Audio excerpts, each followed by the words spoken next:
genero o cierro posibilidades, sino que además construyo mi identidad. Esto es muy importante tenerlo claro. Al hablar construyo mi identidad. Ahora bien, el papá escuchó. Y él, en el proceso de escucha, probablemente el orador, el chico, no se dé cuenta de que pasó por todos esos planos.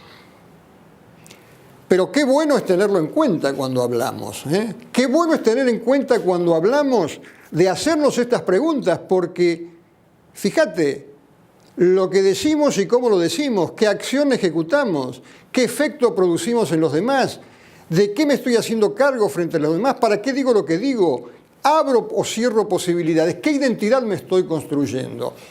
Eso tiene que ver con la adquisición de grados de competencias conversacionales. Hacia ahí tenemos que avanzar. Pero el papá escucha.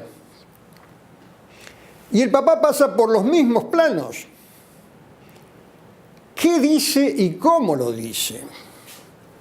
Y bueno, yo ahí, cuando empiezo a percibir eso, ya no me muevo más. Es decir, ¿qué dice y cómo lo dice? Y lo está diciendo con cierta picardía, ¿no? ¿Qué dice y cómo lo dice? ¿De qué acción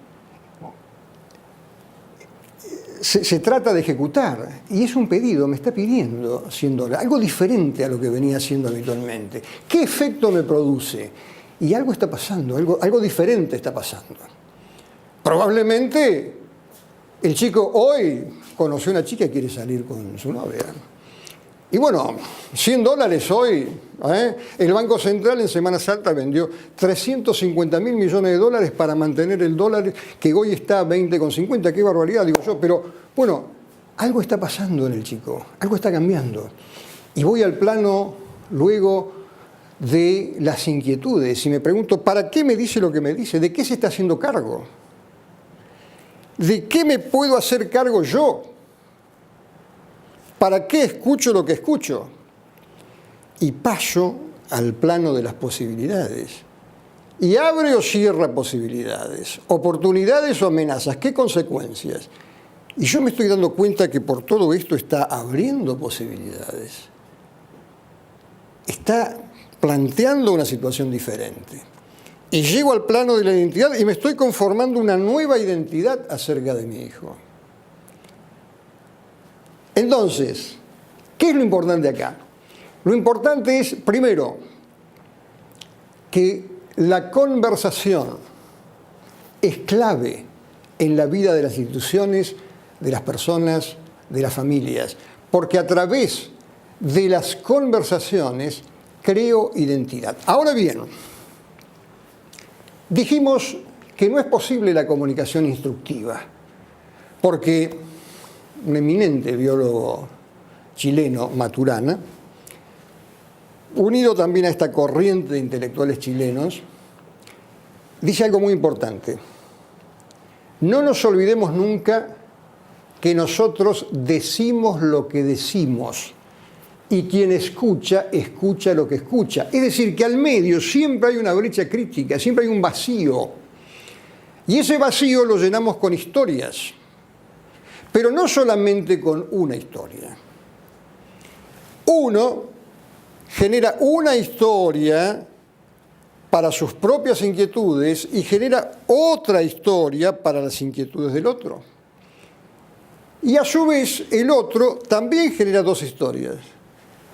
Y ese maravilloso mundo de historias es lo que se llama fusión de historias o fusión de horizontes. Y esto pues es muy importante porque todas estas conversaciones se dan en plano de un contexto determinado. Es muy importante que sepamos cuál es el contexto en el que se están llevando a cabo las conversaciones.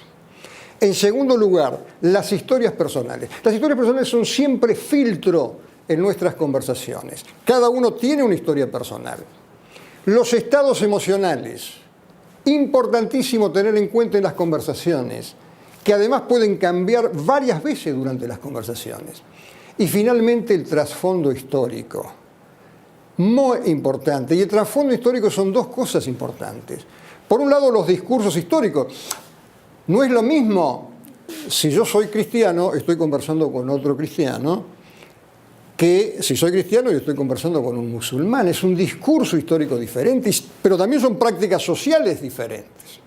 Entonces, las conversaciones hay que ubicarlas en el marco del contexto, en el cuidado de las historias personales, en el cuidado de los aspectos emocionales y en el cuidado de los discursos históricos y las prácticas sociales, porque lo que se trata es de validar al otro, de respetar al otro.